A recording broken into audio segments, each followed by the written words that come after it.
हम लोग श्रीमद् भागवतम के दूसरे स्कंद के 9वें अध्याय के 14 श्लोक को देख रहे हैं और ये उस प्रश्न का उत्तर है 2.8.8 में। पिछले अध्याय में पूछा गया था कि क्या भगवान का स्वरूप मात्र बड़ा है, जैसे जीवात्माओं का यहाँ पे एक भौतिक देह होता है, क्या भगवान का भी इसी प्रकार से मात्र एक बड़ा भौतिक देह है, इस कारण से वो भगवान कहलाते हैं? तो उसके उत्तर में शुकदेव जी यहाँ कहते हैं कि नहीं, भगवान का वह स्वरूप योग माया की शक्ति से प्रकट होता है। भगवान का वह स्वरूप चिदघन है, स्पिरिचुअल है, आध्यात्मिक है, वह भौतिक नहीं है। तो उसी को कह रहे हैं कि उस चिदघन रूप को भगवान ने ब्रह्मा जी को दिखाया तब जब वह उनकी तपस्या, निर्वेलीक निष्कपट तपस्या से प्रसन्न हुए, तब भगवान ने दिखाया। तो इसका मतलब है कि भगवान का वह रूप चिन्मय है, भौतिक रूप को देखने के लिए तपस्या की आवश्यकता नहीं है। तो आप मेरे पीछे बोलिए।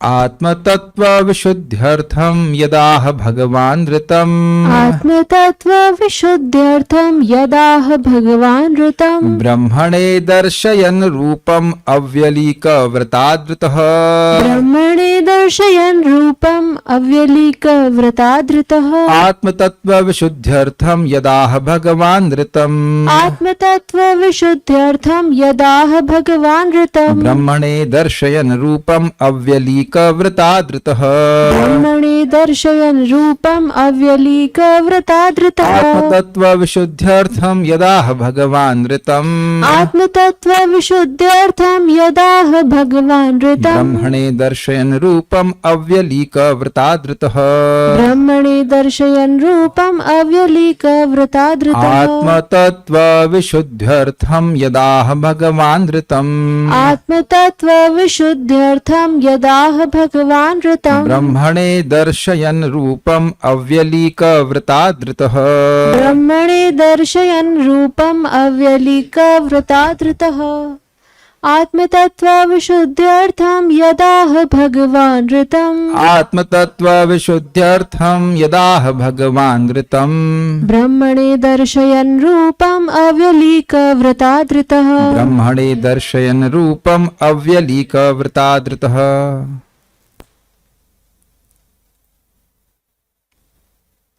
हे राजन, कौन से राजन? परीक्षित महाराज। कौन बोल रहा है श्लोक? सुखदेव गोस्वामी। सुखदेव गोस्वामी जी परीक्षित महाराज को बोल रहे हैं। भगवान ने ब्रह्मा जी की भक्ति योग की निष्कपट तपस्या से अत्यंत प्रसन्न होकर उनके समक्ष अपना शाश्वत दिव्य रूप प्रकट किया और बद्ध जीव की शुद्धि के लिए यही परम लक्ष्य भी है। देखिए, ब्रह्मणे यानी ब्रह्मा जी की अव्यलीक व्रत, निष्कपट तपस्या से, अव्यलीक मतलब होता है चीटिंग करना, अव्यलीक मतलब बिल्कुल चीटिंग के नहीं रहित। जैसा भगवान ने आदेश दिया वैसा उन्होंने व्रत लेकर तपस्या किया, मन को एकाग्र किया भगवान में। आदृतः, आदर, तो आदृत मतलब जिनका आदर हुआ, जो आदर को प्राप्त हुए, ये अर्थ है आदृतः, तो पूजित होकर। अब ये बड़ी सुंदर बात है यहाँ पे। जैसे भगवान की तपस्या के द्वारा आराधना करी, व्रत के द्वारा आदर किया, तो इसी के द्वारा, इसी प्रकार से अन्य साधक भी जब कुछ व्रत लेते हैं कि हम इतना माला जप करेंगे या इतनी बार भगवान को प्रणाम करेंगे ही, या और अन्य व्रत लेते हैं, तो इसके द्वारा वह भगवान का आदर कर रहे हैं। और अगर आपको याद हो तो श्रील रूप गोस्वामी जी भी इसी बात को कहते हैं कि नाम में रुचि कैसे उत्पन्न होगी? अनुदिनम आदराद, आदर पूर्वक और रोज भगवान का नाम उच्चारण करने से भगवान के नाम रूप आदि में रुचि उत्पन्न हो जाएगी, आदर पूर्वक। मेरा बड़ा भाग्य है कि मुझे इस व्रत करने का मौका मिल रहा है। बहुत से लोग जो नाम की महिमा ना समझेंगे वह सोचेंगे कि हमें ये भार क्यों दिया गया है 16 माला जाप करने का। लेकिन अगर इसकी महिमा समझेंगे तो कृतज्ञता का अनुभव होगा कि मुझ जैसे पापी को, मुझ जैसे भगवत विमुख व्यक्ति को भगवान ने कितनी कृपा करके ये व्रत पालन करने का मौका दिया है, तपस्या करने की ये प्रिविलेज, ये विशिष्ट सुविधा प्रदान करी है। दुनिया में बहुत लोगों की तरह मैं भी अकेला मतलब बैला घूम सकता था। बैला समझते हैं? बैला, बैला मतलब फ्री फंड में लोफरगिरी करना। तो बैला घूम सकता था भगवान का भजन किए बिना, और जगत पे लोग दिख भी रहे हैं, उनको नहीं पता है कि विष्णु का व्रत क्या है। करवा चौथ का व्रत पता होगा, ये व्रत पता होगा, लेकिन एकादशी का व्रत तो खैर चलो आजकल लोगों को मालूम चल गया, लेकिन नहीं तो एकादशी का व्रत भी नहीं मालूम रहता था। हमने तो अपने घर में एकादशी का व्रत करते हुए किसी को देखा नहीं, मैंने तो कभी किया ही नहीं था, और पता नहीं माता जी ने कभी बताया नहीं कर रही हूँ कि नहीं कर रही। आप लोग को पता था एकादशी का व्रत? नहीं पता था। आपकी नानी ने किया होगा, लेकिन आप लोग करते थे ऐसे कुछ हाँ कभी कभी करते हो, ऐसे याद भी नहीं रहता। हाँ तो आप देखिए चावल नहीं खा लेंगे, गेहूं खा लेंगे है कि नहीं?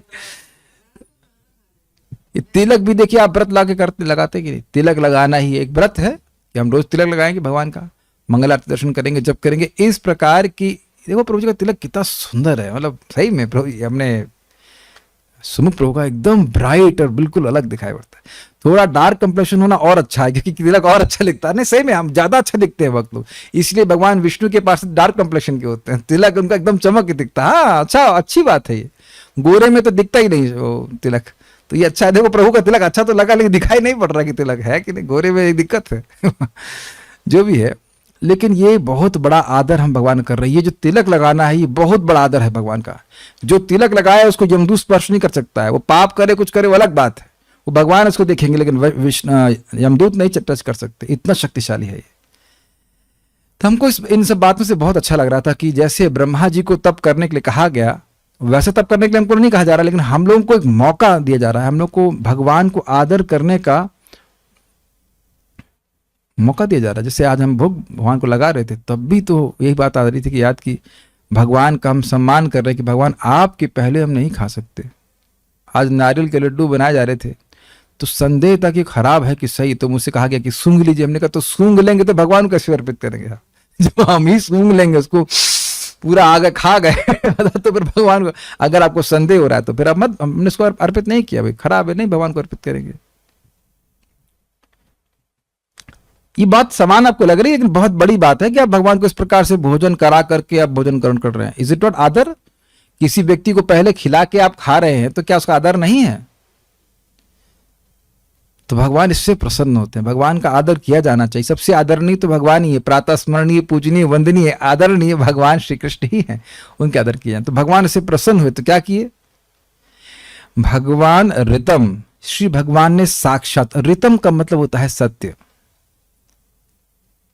तो ऋतम भगवान, ऋतम रूपम, भगवान ने अपना साक्षात सत्य, अपना नित्य चिन्मय रूप, आध्यात्मिक रूप, ऋतम रूपम कहना चाहिए, दर्शनम दिखलाकर, यत विशुद्धि, जो बद्ध जीव के शुद्धि के लिए अर्थम यानी परम लक्ष्य भी है, यानी विशुद्धि के अर्थ यानी कि भगवान जो जीव के शुद्धि के लिए आवश्यक है,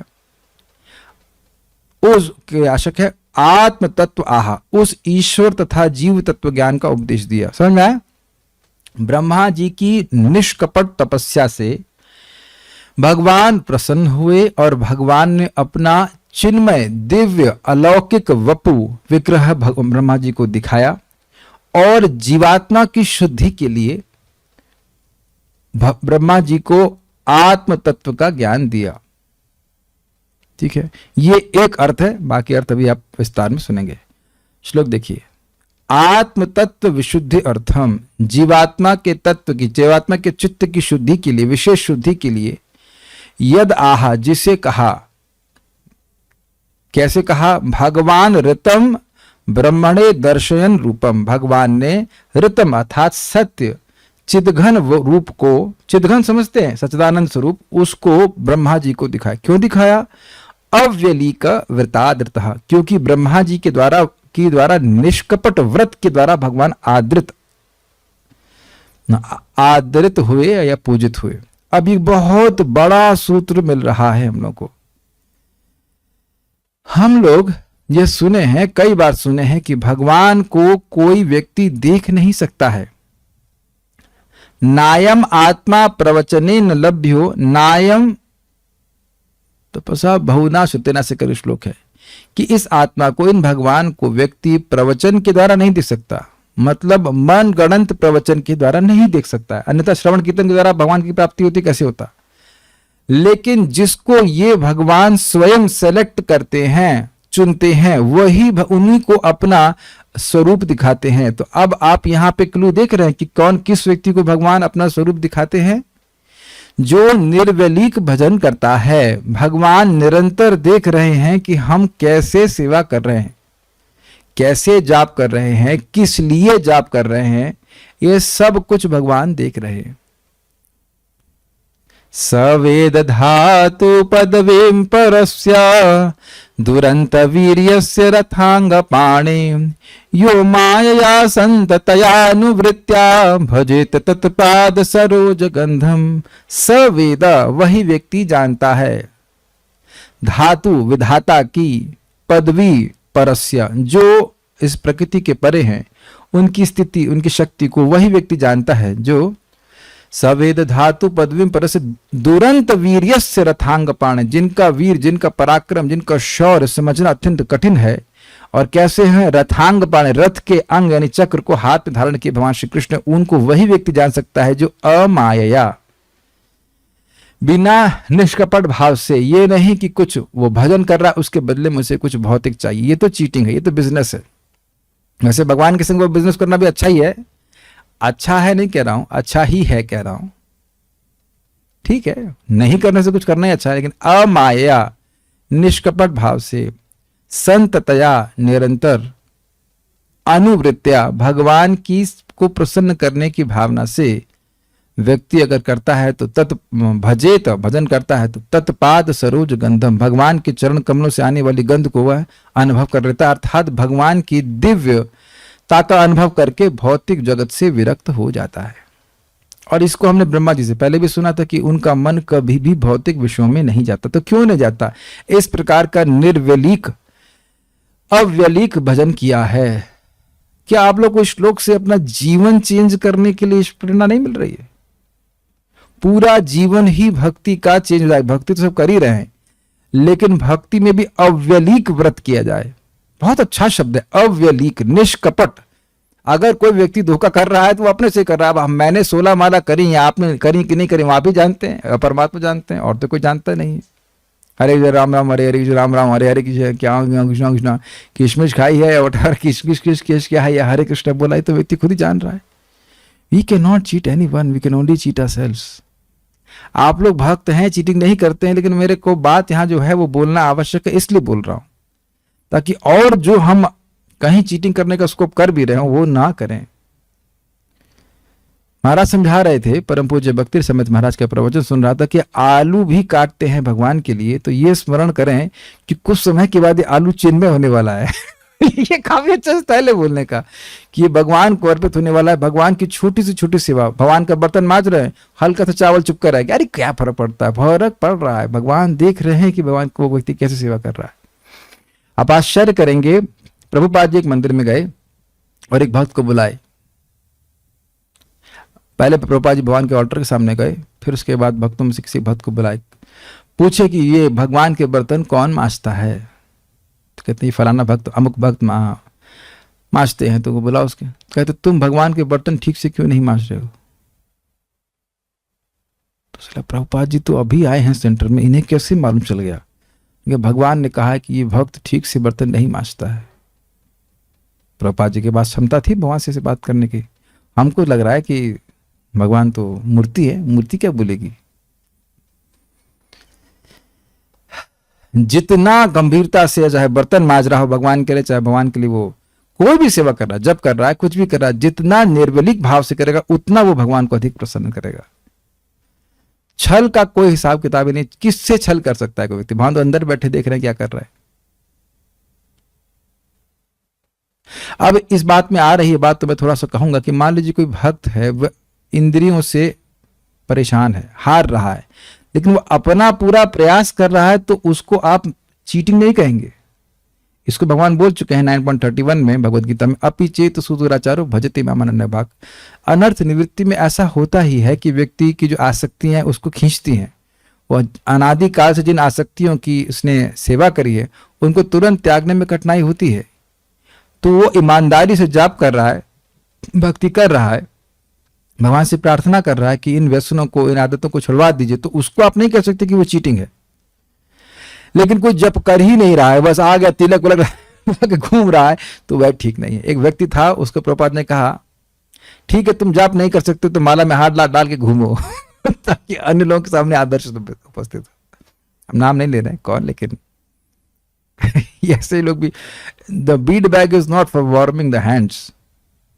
अब आप लोग कहेंगे ऐसी बातें हम भक्तों के बीच में क्यों कर रहे हैं, क्योंकि ऐसा कभी हो ना इसलिए कर रहा हूं। बी रियल डिवोटी इसे कहना चाहिए।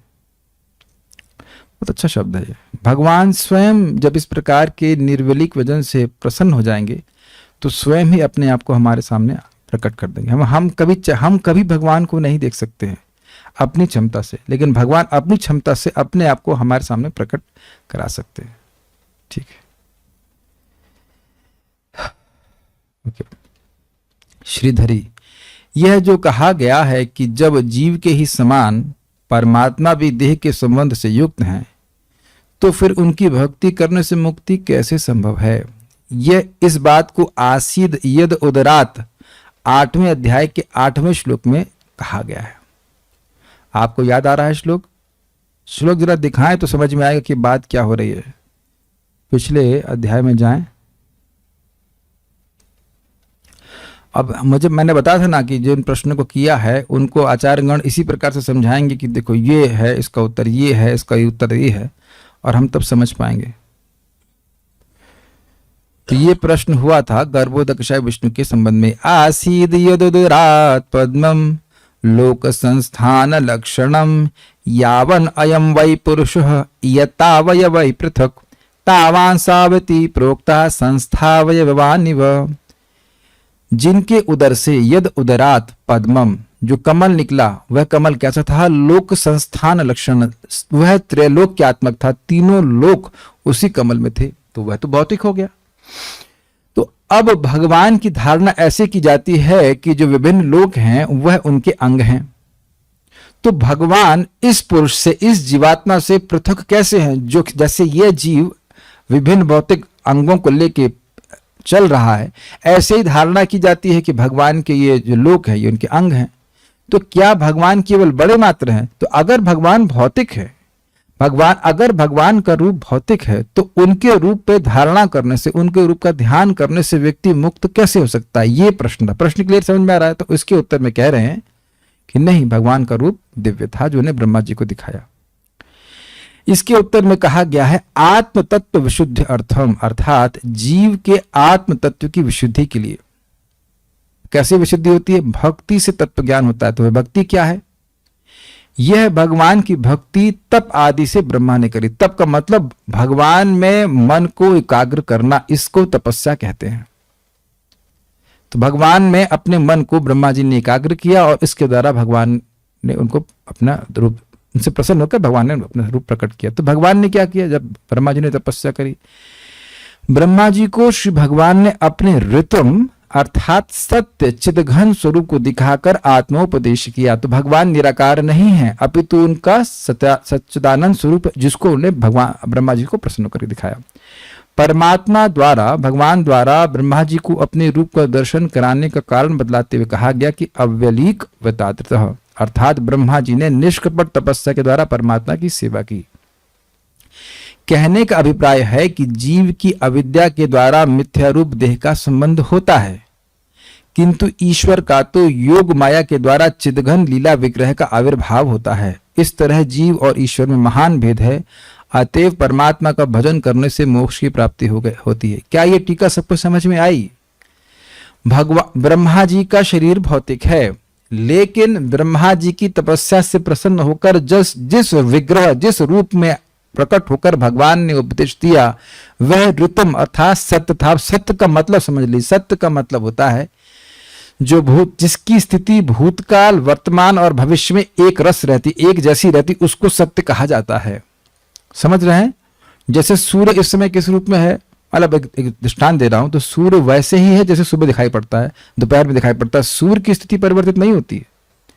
यहां के परिप्रेक्ष्य में बोल रहा हूं, अन्यथा प्रलय में तो सूर्य भी नष्ट हो जाता है। तो भगवान का जो रूप है वह सदा एक रस रहता है, सच्चिदानंद। वह प्रकट अप्रकट होते हुए दिखते हैं, लेकिन वह हमारे शरीर की तरह नहीं है जो निरंतर परिवर्तित होता रहता हो। इसीलिए ऋतम को यहाँ पे चिदघन सत्य आदि के द्वारा सूचित किया गया है। ऋतम मतलब होता है सत्य, और सत्य मतलब जिसकी त्रिकालिक सत्ता हो। मेरी भाषा समझ में आ रही सब लोगों को?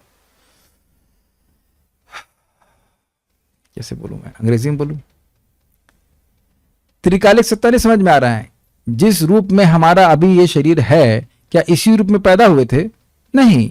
और 20-25 साल बाद क्या इसी रूप में रहेंगे? 20-25 साल क्या 3-4 महीने कोई आदमी नहीं खाएगा तो उसका शक्ल अलग हो जाएगी।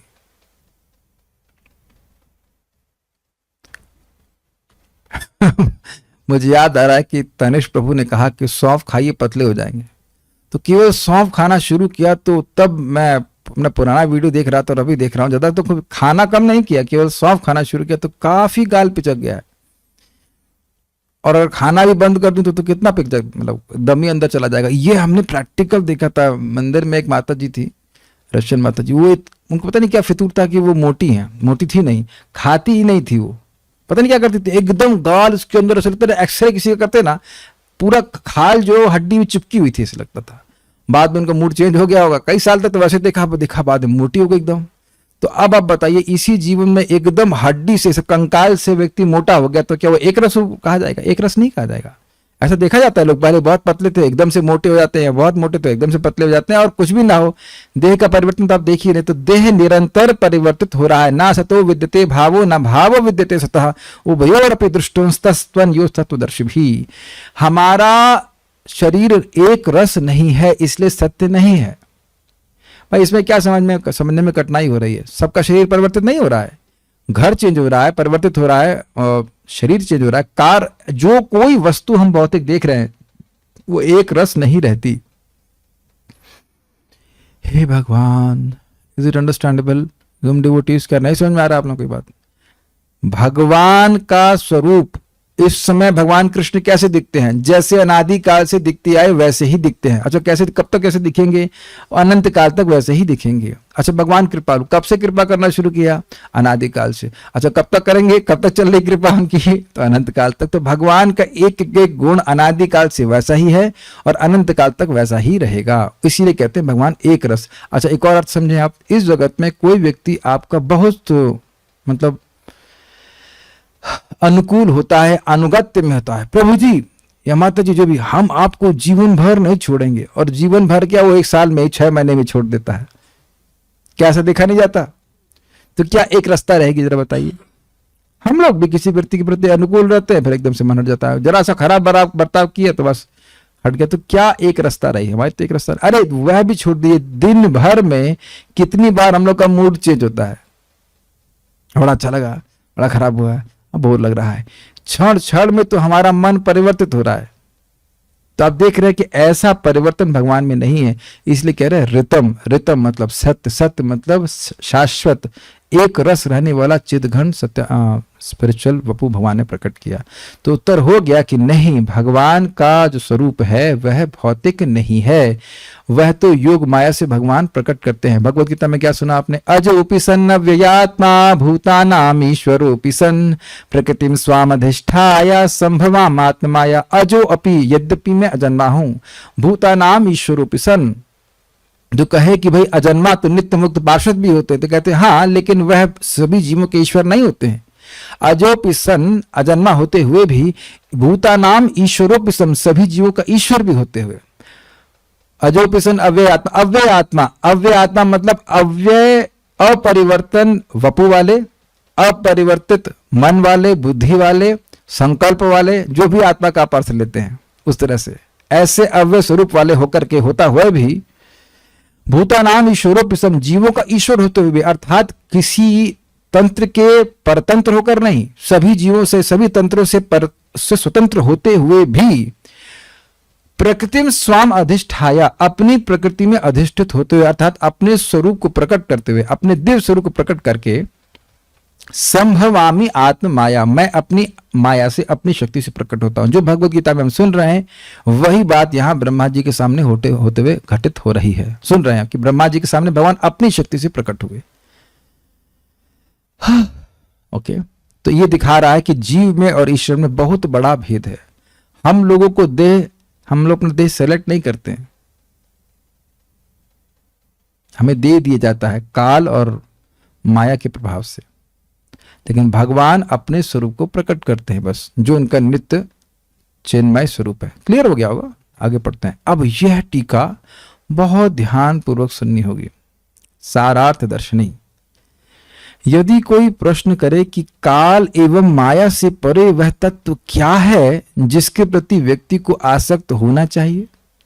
पिछले श्लोकों में आया था कि परस्मिन काल माययो यर्हि वावा महिम्नि स्वे परस्मिन काल माययो रमेत गत सम्मोहस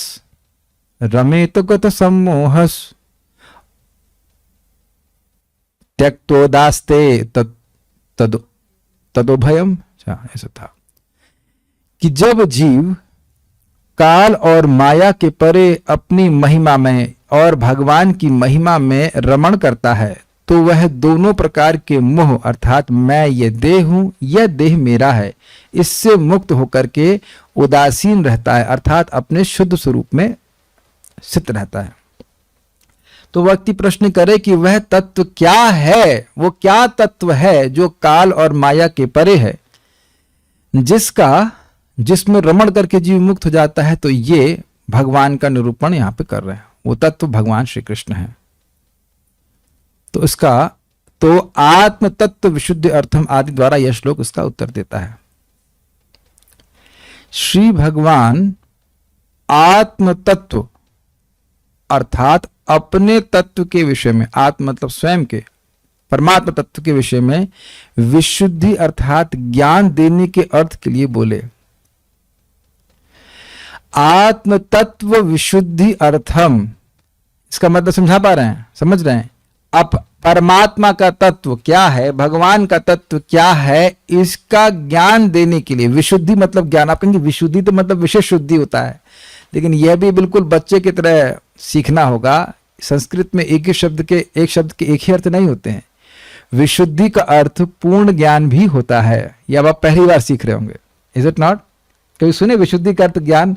मैं तो फंसी गया, विशुद्धि का अर्थ ज्ञान कैसे होता है? फिर मैंने संस्कृत डिक्शनरी भी देखा तो वहां पे बोल रहे हैं कि विशुद्धि का मतलब होता है, एक तो विशुद्धि का अर्थ होता है कि बिल्कुल विशेष शुद्धि, एक वस्तु को अन्य से अलग करना, और दूसरा है विशुद्धि का अर्थ होता है ज्ञान देना, पूर्ण ज्ञान देना।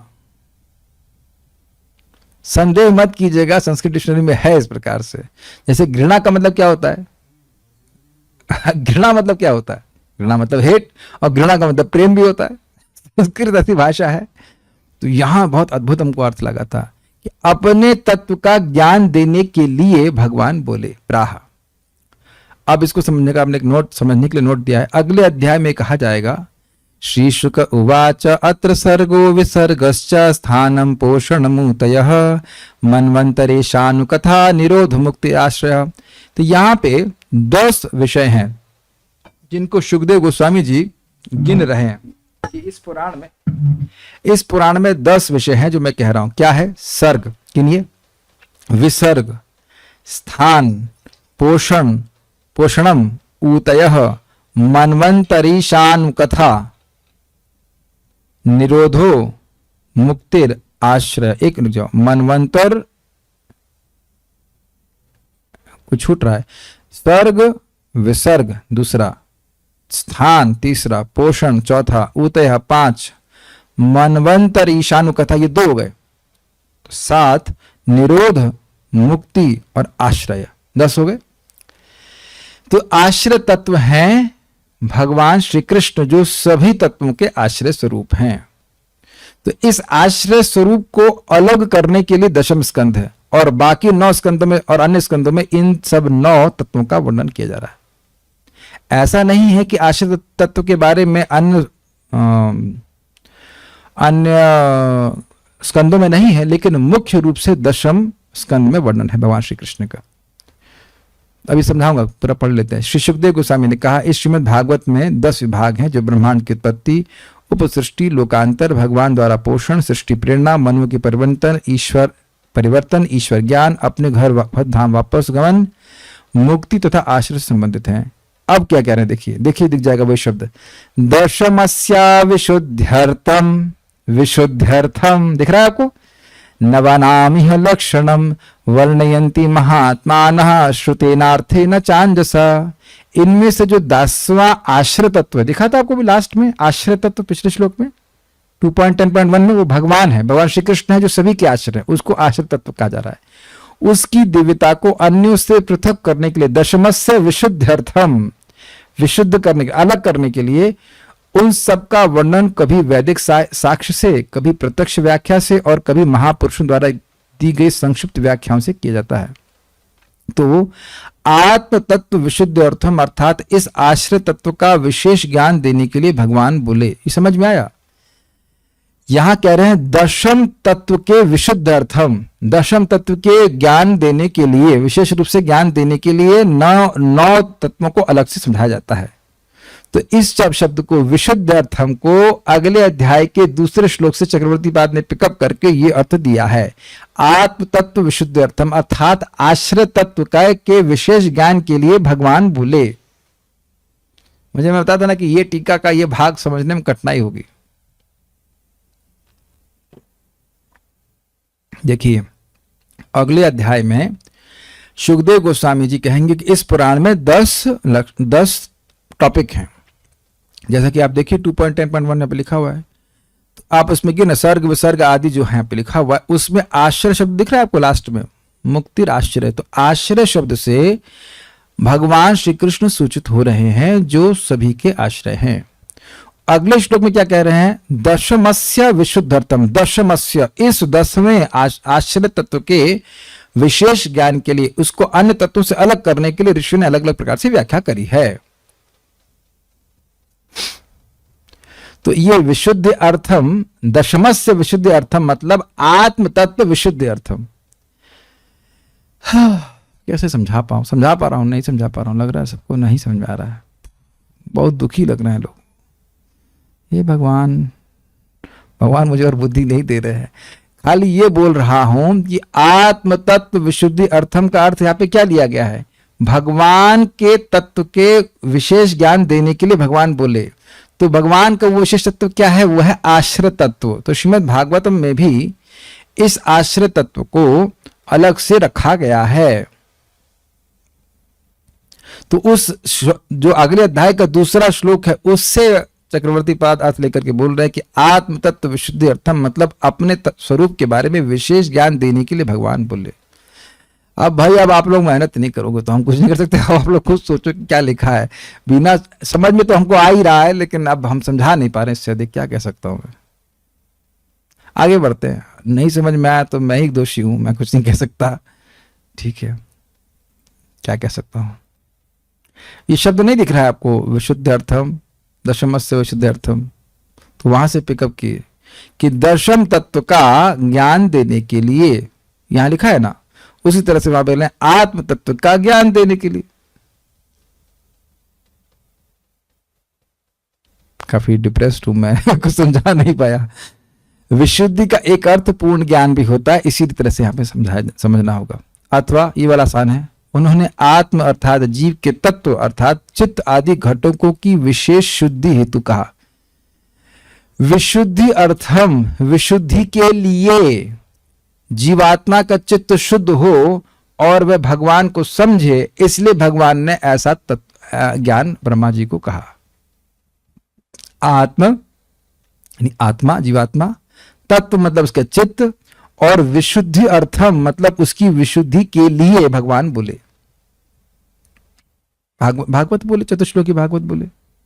अब ये भी नहीं समझ में आया तो भैया फांसी दे दीजिए, हम फांसी लाके बैठते, कुछ नहीं, मतलब जीने का प्रयोजन नहीं। ये भी नहीं समझ में आ रहा आप लोगों को, व्हाट इज दिस। कुछ खाओ आप लोग, प्रसाद वसाद बढ़िया से जप करो। क्या जूम वाले भक्तों को समझ में नहीं आ रहा है? Oh no, I will cry now. ये तो आसान है, तो आसान। विशुद्धि अर्थम आप क्या, किमर्थम, मतलब किस लिए आए यहाँ पे, क्या प्रयोजन लेकर के आए? तो कह रहे हैं कि आत्म तत्व विशुद्धि अर्थम, आत्मा के चित्त आदि की विशेष शुद्धि के प्रयोजन के लिए भगवान बोले, उस चिद्घन स्वरूप में बोले। यही हालत खराब हो रही है तो चतुश्लोकी भागवत में क्या होने वाला है? फिर तो क्लास में सब ड्रॉप कर जाएंगे। वहां तो बहुत लंबी लंबी टीका है, तैयार रहिए। कल रात्रि में ही पोस्ट कर दिया था, कुछ पढ़ के आना चाहिए था। कोई पढ़ा? कोई पढ़ेगा? ठीक, वेरी गुड। ऐसे तो पास किए ना सारे। बीकॉम कहाँ था? बीकॉम किया ऐसे पढ़े थे ना, आए क्लास में, सर ठीक है, हाँ ठीक है, ठीक है, ठीक है, ठीक है, फिर वापस चले गए। सब याद हो जाता था इसी प्रकार से। ठीक है, चलिए। आपको क्या लगता है इतना सोचना पड़ता है इसको समझने के लिए, तब जाके बात समझ में आती है? ये हठात समझते हैं, एकदम हठात कोई आए और समझे तो कठिन ही मानिए, कठिन लगेगा। कम से कम एक बार आपने सुना है, एक बार पढ़िएगा तो समझ में आएगा। देखिए क्या है, अगर विषय समझ में आएगा तो विषय में रुचि होगी कि क्या बात हो रही है। तो थोड़ा सा आप लोग का भी कर्तव्य है कि थोड़ा पढ़ लें इसको, तो फिर समझ में आएगा। नहीं समझ में आए तो फिर पूछो के बता, क्योंकि जब तक आप कुछ पूछेंगे नहीं कि क्या समझ में नहीं आएगा तो फिर क्या दिक्कत है। और ये स्थिति रहेगी, ये भी समझ में नहीं आए कि क्या समझ में नहीं आया है, तो फिर बहुत कठिनाई हो जाएगी। क्योंकि देख रहे हैं कि एक एक प्रश्न का उत्तर दे रहे हैं, तभी श्रीमद् भागवत में रुचि होती है कि क्या प्रश्न किया गया था, उसका क्या उत्तर है, तब रुचि होती है, तब बहुत अधिक रुचि होती है। ये तरीका है, ठीक है। ब्रह्मा जी को अपना ऋतम अर्थात सत्य चिद घन रूप दर्शाकर उन्होंने चतुश्लोकी भागवत का उपदेश दिया। चिदघन सबको समझ में आ रहा है, स्पिरिचुअल अलौकिक दिव्य रूप को भगवान ने प्रकाशित किया। इस भागवत उपदेश का हेतु क्या है, क्यों किया? वह अव्यलीक व्रतेना है, ये कारण है, अर्थात निष्कपट भक्ति द्वारा अर्चित हुए थे भगवान। इसलिए श्रीपाद श्रीधर स्वामी द्वारा इसका अर्थ स्पष्ट किया गया है कि जीवस्य अविद्याक देह संबंध ईश्वरस्तु योग माया चिदघन लीला विग्रहार आविर्भाव इति महान विशेष। तो भगवान और जीव में यही बहुत बड़ा अंतर है कि भगवान का जो स्वरूप है वह चिदघन है, आध्यात्मिक है, और जीव का शरीर अविद्या के द्वारा दिया जाता है, माया के द्वारा देता है। जीव अविद्या द्वारा अज्ञानमय देह से संबंधित है, किंतु भगवान के चिदघन लीला विग्रह का आविर्भाव भगवान की योग माया शक्ति द्वारा होता है। यही महान अंतर श्लोक में उक्त है। थोड़ा समझने का प्रयास कीजिए।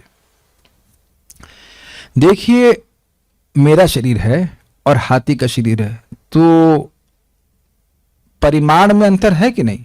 साइज में अंतर है, लेकिन गुणवत्ता में अंतर नहीं है। सेम पृथ्वी जल वायु अग्नि आकाश का शरीर है, इज इट नॉट?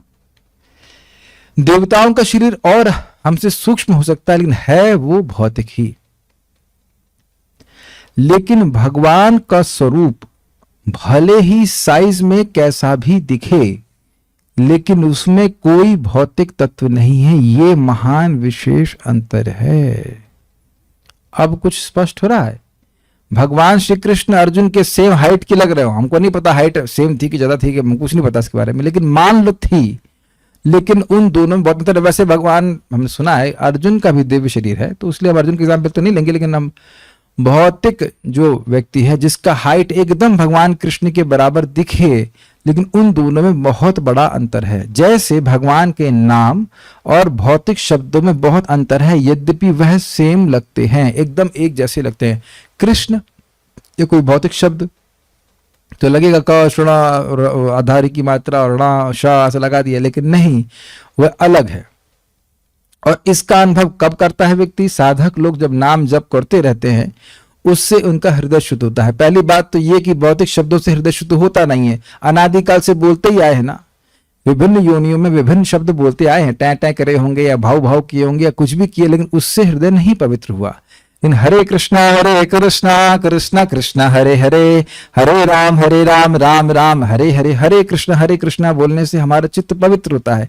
और जब या जितनी मात्रा में चित्त पवित्र होता है, उतनी मात्रा में व्यक्ति अनुभव भी कर पाता है कि हरे कृष्णा अन्य शब्दों से अलग है। लेकिन जिसने अपने चित्त को शुद्ध नहीं किया, उसको तो ये सामान्य शब्द ही लगेगा। जैसे कोई व्यक्ति जौहरी नहीं है, तो वह हीरे को देख के समझेगा कि ठीक रहा है, इस कुछ है कोई ऐसे शीशे का कुछ वस्तु होगी, लेकिन शीशे हीरे में और शीशे में बहुत अंतर हो जाता है गुणवत्ता की दृष्टि से। तो ये आप समझ पा रहे हैं महान अंतर गुणवत्ता की दृष्टि से। बाकी एक और बात यह है कि भगवान का विग्रह यद्यपि लिमिटेड लग रहा है, परिच्छिन्न लग रहा है, सीमित लग रहा है, लेकिन उसमें पूरा विश्व है, वो असीमित है, जैसे कि माता यशोदा को भगवान कृष्ण ने दिखाया। इसके द्वारा आसीद यद उदरात पद्मम इत्यादि श्लोकों में पूछे गए जीव के देहादि का ईश्वर के देह से भेद के द्वितीय प्रश्न का उत्तर हो गया। इसकी बात आप समझ ही गए। तात्पर्य, आत्म तत्व ईश्वर तथा जीवात्मा दोनों ही का विज्ञान है। परमेश्वर तथा जीवात्मा दोनों ही आत्मा कहलाते हैं। परमेश्वर परमात्मा कहलाते हैं और जीवात्मा आत्मा ब्रह्म या जीव कहलाता है। परमात्मा तथा जीव भौतिक शक्ति या माया से परे होने के कारण आत्मा कहलाते हैं। अतः शुकदेव गोस्वामी ने इस श्लोक की व्याख्या परमात्मा तथा जीवात्मा दोनों के सत्य की शुद्धि के उद्देश्य से की है। देखिए अब स्पष्ट समझ आ रहा है। आत्म तत्व विशुद्धि अर्थम मतलब भगवान के तत्व का ज्ञान देने के लिए, और आत्म तत्व विशुद्धि अर्थम मतलब जीव के तत्व का भी ठीक ठीक अर्थ समझ में आ जाए या जीव की शुद्धि हो जाए, दोनों के लिए बात आएगी। साधारणतः लोगों की इन दोनों के बारे में बहुत सी मिथ्या धारणाएं हैं। जीवात्मा की भ्रांत धारणा भौतिक शरीर को शुद्ध आत्मा के रूप में पहचानना है, और परमात्मा के बारे में भ्रांत धारणा उसे जीवात्मा के समकक्ष मानना है। किंतु ये दोनों भ्रांतियां भक्ति योग के एक ही प्रहार से ध्वस्त हो सकती हैं। जिस प्रकार सूर्य के प्रकाश में सूर्य तथा सूर्य प्रकाश के नीचे का सारा लोक दिखाई पड़ने लगता है।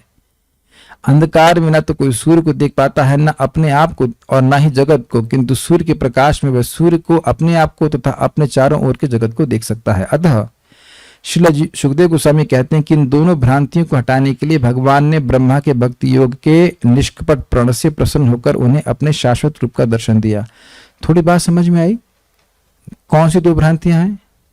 एक हमारी भ्रांति है कि हम देह को अपना मैं मान रहे हैं, और दूसरी भ्रांति यह है, ये कर्मी लोगों की भ्रांति है कि मैं ये देह हूं और भोगूंगा, और ज्ञानी क्या मान रहे हैं कि मैं भगवान हूं। यह भी भ्रांति है।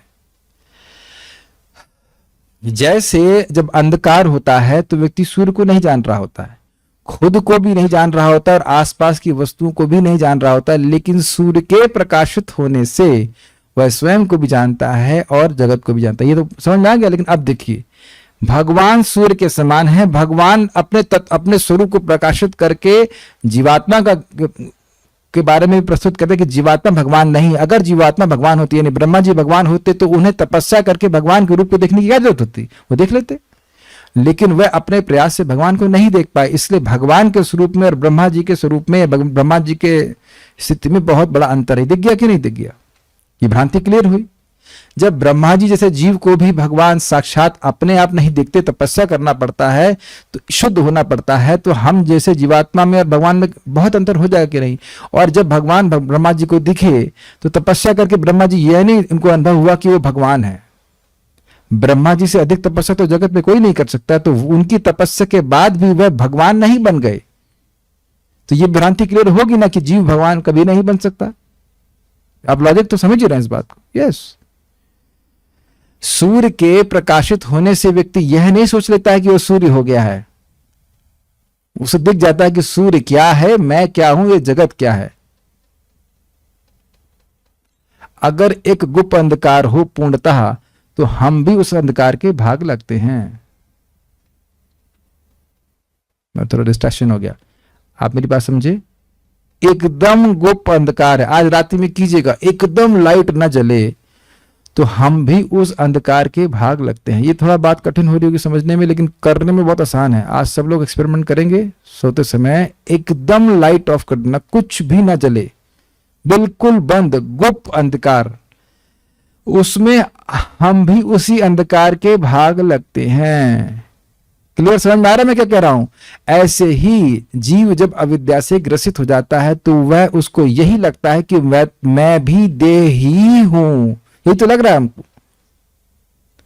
लेकिन जब भगवान की भक्ति करके भगवान सूर्य के समान अपने आप को भक्त के हृदय में प्रकाशित करते हैं, तो वह समझ जाता है कि भगवान कौन है, मैं कौन हूं, और भगवान से मेरा क्या संबंध है, मेरा इस देश से कोई संबंध नहीं, इत्यादि इत्यादि इत्यादि। तो यह सब श्रीमद् भागवत में वर्णन करके व्यक्ति को ठीक ठीक जब सुनता है तो उसे ठीक ठीक ज्ञान हो जाता है। जैसे आप लोग कभी नहीं सोचेंगे कि आप भगवान बन सकते हैं, सोच ही नहीं सकते, नहीं सोच सकते ना। चाहे कितना भी व्यक्ति माया में हो, लेकिन यह हम में से कोई भक्त कभी नहीं सोच सकता कि मैं भगवान बन जाऊंगा, नहीं सोच सकता ना। यह कभी मन में नहीं आ सकता कि मैं पूरे विश्व का ईश्वर हूं, मैं ही कंट्रोलर हूं और नहीं हूं तो बन जाऊंगा इत्यादि। ये ज्ञान आ ही नहीं सकता है भक्तों के हृदय में। तुम ही भगवान हो, बस तुम भूल गए हो कि भगवान हो, ऐसी बात को कौन भक्त स्वीकार कर सकता है। तब देखिए कि भगवान की बात सुनने से, भागवतम को सुनने से ये अज्ञान तो कम से कम नहीं हमको पकड़ रहा है, ना पकड़ सकता है कभी। ठीक है, भगवान ने दर्शन दिया। भक्ति योग के अतिरिक्त आत्म तत्व को जानने की कोई भी विधि अंततः ब्रह्म सिद्ध होगी। ब्रह्म क्या बोल रहा हूं, ब्रह्म नहीं, भ्रम सिद्ध होगी, भ्रमित होगी। तो भ्रमित कुमारी या भ्रमित कुमार बन जाएगा। भगवत गीता में भगवान कहते हैं, क्यों ऐसा, हाँ क्यों ऐसा, क्योंकि देखिए यहां बोल रहे हैं, भगवत गीता में भगवान कहते हैं कि केवल भक्ति योग के द्वारा उन्हें पूर्ण रूप से जाना जा सकता है। भक्त्या तु अनन्या शक्य अहम एवं विदहो जनः। अनन्य भक्ति के द्वारा ही मुझको जाना जा सकता है। भक्त्या माम अभिजानाति यावन यश्चास्मि तत्त्वतः ततो माम तत्त्वतो ज्ञात्वा विशते तद अनंतरम। भक्ति के द्वारा ही मुझको वैसे जाना जा सकता है जैसा मैं तत्व में हूं। अर्थात भक्ति के अलावा कोई भी पथ को लेता है तो वह भगवान को नहीं समझ सकता, उसकी अंडरस्टैंडिंग गलत ही होगी। तो जो भक्ति संप्रदाय में भक्ति के द्वारा नहीं समझ रहा है भगवान को, वह गलत ही समझाएगा, क्योंकि उसको गलत ही समझाया गया है, क्योंकि उसके पहले वालों को भी गलत ही समझाया गया है, क्योंकि उन्होंने भक्ति नहीं करी। क्यों ऐसा? क्योंकि भगवान की कृपा जिस पर होती है वही भगवान को समझ सकता है। और भगवान की कृपा किस पे होती है? जो भक्ति करता है। जैसे यहाँ पे आपने देखा निर्व्यलीक आर्द्रता। देखिए, समझने का प्रयास कीजिए। मान लीजिए कि कोई व्यक्ति है और कोई व्यक्ति उसकी बड़ी बड़ी मतलब मनोयोग से सेवा कर रहा है, लेकिन इसलिए कि मौका पाऊं और उसकी गर्दन काट दूं, उसका स्थान ले लूं, तो क्या यह निर्व्यलीक है? नहीं, ये सव्यलीक है। चीटिंग के संग भजन हो रहा है। तो मान लो कोई व्यक्ति भगवान बनने के लिए भजन कर रहा हो, तो वो चीटिंग है कि नहीं? वो भगवान के स्थान को भगवान को उनके स्थान से हटाकर खुद भगवान बनना चाहता है। तो क्या भगवान इस चीटिंग को नहीं समझ रहे हैं? तो बिल्कुल समझ रहे हैं। तो भगवान अपनी कृपा से व्यक्ति पे नहीं करेंगे। तो जो लोग भगवान बनने का प्रयास कर रहे हैं उन पर भगवान की कृपा है ही नहीं। जो इस प्रकार के असाध्य, जो असंभव साध्य को साधने का प्रयास कर रहे हैं, यही समझ में आ रहा है कि भगवान की कृपा नहीं। उनको समझ में नहीं आया कि जीवन का साध्य क्या है। जब लक्ष्य ही क्लियर नहीं है तो लक्ष्य प्राप्त कैसे होगा? लक्ष्य असंभव है तो प्राप्त कैसे होगा? होगा ही नहीं। लेकिन जो भगवान का नम्र सेवक बनना चाहता है, चाहे कितने भी बंधन में हो, वह भगवान की कृपा को जरूर आकर्षित, हे कृष्ण हमको बचाइए, हम इन व्यसनों में फंसे हुए हैं, हमारी कोई क्षमता नहीं है, आप कृपा करेंगे, ये आपकी माया है, आप अगर करेंगे तभी तिरोहित होगी। तो भगवान ऐसे प्रार्थनाओं से प्रसन्न होते हैं। भक्तों ने इसी प्रकार से प्रार्थना करी भी है। तुम ऋषि के ऋषि कदमिया करो हो मोरे आत्मसान गोपीनाथ, कि हे गोपीनाथ आप ही इंद्रियों के स्वामी हैं, मेरी कोई क्षमता नहीं है, आप मेरी इंद्रियों को समित करके मुझे स्वीकार कीजिए। ये तो भक्तों की नम्र भावना होती है कि नहीं? और कहे कि हम ही भगवान है, तो तुम भगवान बने रहो। अब देखो, संभालो अपनी माया को। अब माया को तो संभाल नहीं पाते लोग बाग। ये है भक्ति योग संपन्न करने में ब्रह्मा जी ने कठिन तपस्या की थी, अतः वे भगवान के दिव्य रूप को देख पाए। उनका दिव्य रूप, भगवान का दिव्य रूप 100% आध्यात्मिक है और शुद्ध भक्ति योग में समुचित तपस्या के बाद दिव्य दृष्टि से ही उनका दर्शन किया जा सकता है। अर्थात हृदय जब तक पूरी तरह से शुद्ध नहीं हो जाता भक्ति योग के द्वारा, व्यक्ति भगवान का अनुभव, भगवान का दर्शन नहीं कर सकता है। ये बात बोल रहे हैं। ब्रह्मा के समक्ष जो रूप प्रकट हुआ था वह इस भौतिक संसार में हमारे द्वारा अनुभव किए जाने वाला रूप नहीं था। ब्रह्मा जी ने उतनी कठिन तपस्या ऐसे भौतिक रूप के साक्षात्कार के लिए नहीं की थी, वैसे भी उनका रूप तो किसी अन्य भौतिक रूप से श्रेष्ठ ही है। ब्रह्मा जी का कोई विरोध? ब्रह्मा जी का भौतिक रूप तो, भगवान ब्रह्मा जी का रूप तो किस जगत के किसी भी देवता से श्रेष्ठ ही है ना, सबसे श्रेष्ठ देवता है। तो वह किसी भौतिक रूप को देखने के लिए क्यों ललायित होंगे? आप देखेंगे आगे जाकर के कि वह प्रयास करने पे भी भगवान के रूप को देख नहीं पाए थे, तो वो चिन्मय रूप था। अब कोई कहे कि वो चिन्मय रूप क्या था, तो देखो भाई, जब तक हम भक्ति करके अपने हृदय में प्रेम विकसित नहीं कर लेते, उसको हम समझ नहीं सकते। सुन जरूर सकते हैं उसके बारे में, लेकिन उसका अनुभव तभी होगा जब व्यक्ति भक्ति करके अपने हृदय को शुद्ध करेगा। There is no other way. Brahma ji के लिए भी कोई अदर वे नहीं था और हमारे लिए भी नहीं है कोई। There is no shortcut. भगवान का सच्चिदानंद स्वरूप अर्थात शाश्वत ज्ञान से परिपूर्ण और आनंद से परिपूर्ण है, किंतु जीवात्मा का भौतिक रूप न तो सत है, न चित और न आनंद ही। यही भगवान के रूप तथा बद्धजीव के रूपों में अंतर है। किंतु बद्धजीव अपना चिदानंद रूप भक्ति योग द्वारा भगवान का दर्शन करके पुनः प्राप्त कर सकता है। स्पष्ट है। सारांश यह है कि अविद्या के कारण बद्धजीव अनेक प्रकार के नश्वर भौतिक रूपों में जकड़ा रहता है, किंतु भगवान के बद्धात्माओं जैसे नश्वर रूप नहीं होते, वे सदैव चिदानंद रूप में रहते हैं। यही जीवात्मा तथा परमात्मा में अंतर है। अब बातें बड़ी स्पष्ट है तो व्याख्या नहीं कर रहा। भक्ति योग के द्वारा इस अंतर को समझा जा सकता है। तब भगवान ने ब्रह्मा को 4 मूल श्लोकों में श्रीमद् भागवत का सार कह सुनाया। इस प्रकार श्रीमद् भागवत चिंतकों की सृष्टि नहीं है। ये समझ में आया आपको? ऐसा नहीं कोई बैठा हुआ हाँ अच्छा विचार, हमने ऐसा करके मनोकल्पना नहीं है भागवतम। It's revealed knowledge. प्रकाशित भगवान ने ज्ञान ब्रह्मा जी को प्रकाशित किया है, इसलिए ये ज्ञान भगवान से ही आ सकता है। अपने मन से, मनोधर्म से, मनोचिंतन से नहीं आ सकता। जैसे आप लोग लिखते हैं ना, कविता लिखना शुरू किया, हाँ ये अच्छा लगा, यहाँ सेटिंग करो, ये थोड़ा पूरा नहीं हो रहा, यहाँ ये जोड़ दो, वहां वो जोड़ दो। इस तरह से जोड़ तोड़ से भागवतम नहीं आई। श्रीमद् भागवत की ध्वनि दिव्य है और इसकी अनुगूंज वेदों के ही समान है। इस प्रकार अनुगूंज मतलब इसका वाइब्रेशन। इस प्रकार श्रीमद् भागवत की कथा भगवान तथा जीवात्मा दोनों के ज्ञान स्वरूप है, दोनों के ज्ञान देने वाली है। श्रीमद् भागवत का नियमित पाठ करना या उसका श्रवण करना भी भक्ति योग की साधना है। ये केवल ज्ञान नहीं है। देख लीजिए क्या लिखा हुआ है, ये भक्ति है। कभी कभी लोग इस तरह से व्याख्या कर देते हैं कि भाई मतलब हाँ भागवत सुन लीजिए, लेकिन बस भक्ति करो। ये भक्ति नहीं है। श्रील प्रभुपाद जी के तात्पर्यों को पढ़ करके कोई व्यक्ति जगत का आपको भ्रमित नहीं कर सकता है। अब उसके बाद भी भ्रमित हो गए तो कोई बचा नहीं सकता। अब ये तो मैं क्या कह रहा हूं, प्रभुपाद जी के तात्पर्यों को पढ़ करके भी अगर कोई नहीं समझ रहा है, कुछ और बात उसको विशेष लग रही है, तो फिर उसका तो कोई, फिर अल्लाह ताला मालिक है, उसका तो कुछ नहीं कह सकते। एकदम स्पष्ट लिखा है। श्रीमद् भागवतम का नियमित पाठ करना या उसका श्रवण करना भी भक्ति योग की साधना। अच्छा, ये क्यों कह रहे हैं कि श्रवण करना भी? हो सकता है कि आप पढ़ ना सकें। एक भक्त हमको भी दिख ही रहे हैं, बोल रहे प्रभु जी हम पढ़ नहीं पा रहे हैं। तो पढ़ नहीं पा रहे तो सुन तो पा रहे हैं ना? सुन पा रहे हैं कि नहीं सुन पा रहे हैं? गर्दन तो हिलाओ यस और नो में। हाँ बोले हाँ यस यस सुन पा रहे हैं। तो सुन पाना भी तो भक्ति है। जैसे मान लीजिए आप भोजन बना नहीं पा रहे हैं तो खा तो पा रहे हैं ना। तो ये भी ठीक है कि सुन पा रहे हैं, नहीं पढ़ने का समय मिल पा रहा है तो कम से कम सुन पा रहे हैं। वैसे इस प्रकार की व्याकुलता होना कि हम पढ़ नहीं पा रहे श्रीमद् भागवत में, ये भी बहुत अच्छी बात है। ये भी कहाँ आती है? वैसे देखिए यह भी कहना गलत है कि आप पढ़ नहीं रहे। क्या आप पढ़ नहीं रहे हैं? मेरा पढ़ाने की शैली आप नहीं देख रहे कि आप पढ़ भी रहे हैं और आप सुन भी रहे हैं और मैं पढ़ा भी रहा हूं, मैं पढ़ भी रहा हूं। इट्स लाइक ऐसे होता ना कि ऐसे बैठ गए और फिल्म चल रही है, आप जूस पी रहे हैं। Is it not?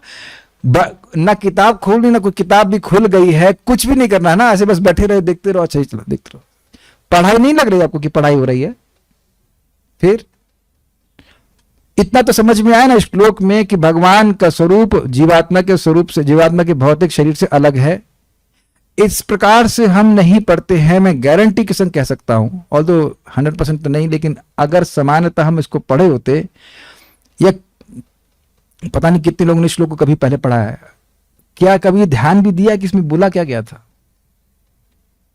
तो ये मैं इसलिए बोल रहा हूं क्योंकि हम लोग भी प्रारंभ में ऐसे ही पढ़ते थे, पढ़ रहे हैं लेकिन कुछ रजिस्टर नहीं कर रहे कि उसमें क्या बोला गया है। और यह तो अब मान के चलिए कि नेक्स्ट टू इम्पॉसिबल है कि कोई व्यक्ति यह सोच ले कि यह श्लोक पिछले अध्याय के कौन से श्लोक का उत्तर है। तो एक ही क्लास में आप बहुत कुछ सीख के जा रहे हैं, और उसके बाद एक बार आप पढ़ेंगे तो आपको समझ में आ जाएगा, अगर पढ़ते हैं तो। Should not take much time, 10 minute लगेगा बस। बात यह नहीं है कि कितना पढ़ रहे हैं, बात इस चीज की उससे कितना ग्रहण कर रहे हैं, कितनी बात आप पकड़ रहे हैं जीवन।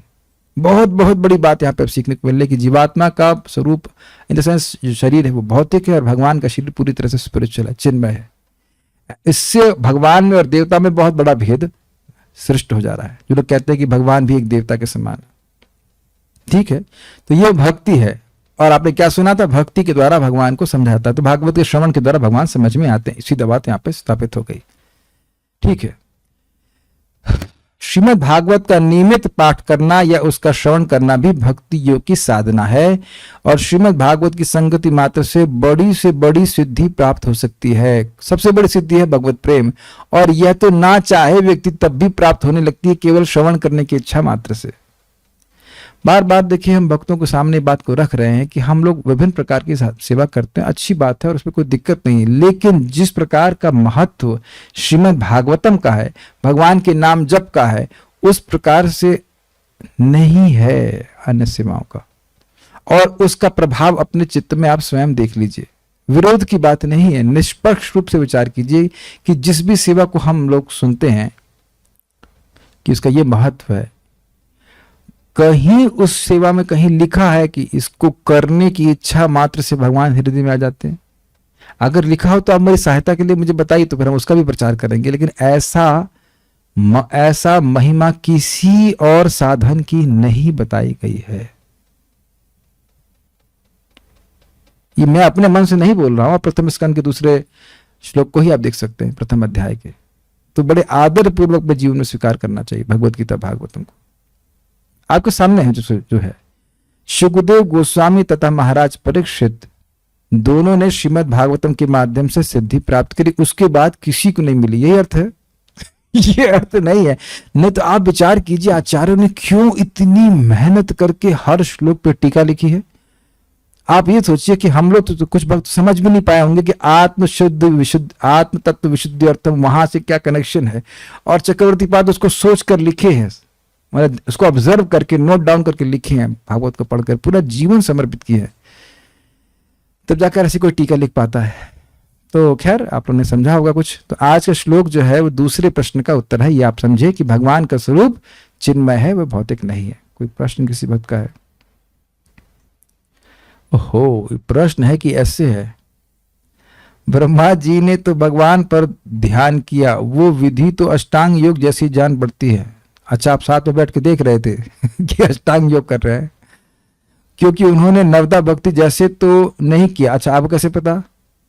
ना ही भक्ति के 64 अंगों में से कुछ नहीं किया, मेरी लिमिटेड समझ में। अच्छा, उन्होंने ध्यान किया, फिर भक्ति योग कैसे किया उन्होंने? अच्छा ठीक है। ये प्रश्न मेरे मन में था कि अभी आप आगे सुनेंगे कि केवल शब्द ब्रह्मा जी ने सुना, तप तो तपस्या की, ये क्या?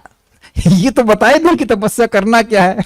ये तो बताए दे कि तपस्या, मैं कहता जप किसी को प्रीचिंग करो कि जप करो, जप तो क्या कर, को पूछेगा ना कि क्या जप करे, भाई बताओ तो सही। तो भगवान ये तो बोले नहीं, आप लोग कह सकते हैं।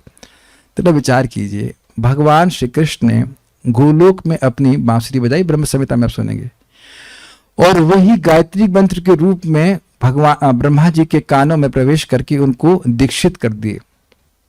तो क्या तपस्या, किस प्रकार से मन को एकाग्र करना है, क्या ब्रह्मा जी को भगवान हृदय में ज्ञान नहीं दे सकते हैं? आप विचार कीजिए, है ना विचारने बात।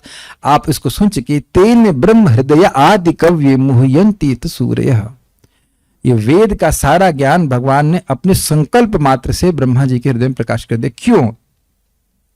क्योंकि भगवान के अलावा और कोई था ही नहीं। ब्रह्मा जी जब पैदा हुए थे तो भगवान अगर सहायता नहीं करते तो ब्रह्मा जी को ज्ञान कैसे प्राप्त होता? तो भगवान ने इस प्रकार से एम्पलीफाई कर दिया। प्रभुपाद इसको अनुवाद किए हैं, who amplified the Vedic knowledge. Amplified समझते हैं? जैसे यहाँ स्पीकर में होता है ना, एक नॉब घुमाते हैं और आवाज बढ़ जाती है, तो प्रभुपाद कहते हैं lord Krishna amplified the Vedic knowledge within the heart of Brahma ji. तो भगवान का अद्भुत सामर्थ्य है, वो किसी को भी ज्ञान दे सकते हैं। तो इसलिए भगवान ने समझा दिया होगा, इससे अधिक हम जानते नहीं। क्या कैसे तपस्या करनी है, मन को भगवान ने एकाग्र किए। तो आप कहेंगे भगवान का रूप तो देखे नहीं, तो मन किसमें एकाग्र किए? वो जो कुछ भी उनको करना था वह सब प्रकाशित हो गया था ब्रह्मा जी को भगवान की कृपा से। लेकिन वो अष्टांग योग नहीं किए, क्योंकि देखिए अष्टांग योग करके व्यक्ति भगवान को नहीं समझ सकता। मन को एकाग्र करने के लिए तो भक्ति में भी कहा जा रहा है, भगवान विष्णु का सतत स्मरण करो, उनका कभी विस्मरण नहीं करो। लेकिन उसके लिए अष्टांग योग करते हो ये कोई जरूरी नहीं है। ठीक है, महाराज परीक्षित ने भक्ति में आने वाले रेजिस्टेंस के बारे में बताते हैं। वो आंसर कहाँ है? भक्ति में आने वाले रेजिस्टेंस हम नहीं जानते बारे में क्या कह रहे हैं आप। परमात्मा और जीवात्मा दोनों को आत्मा क्यों कहा गया है? तो क्या कहा है बताइए आप। आप बता दीजिए कि क्या कहे।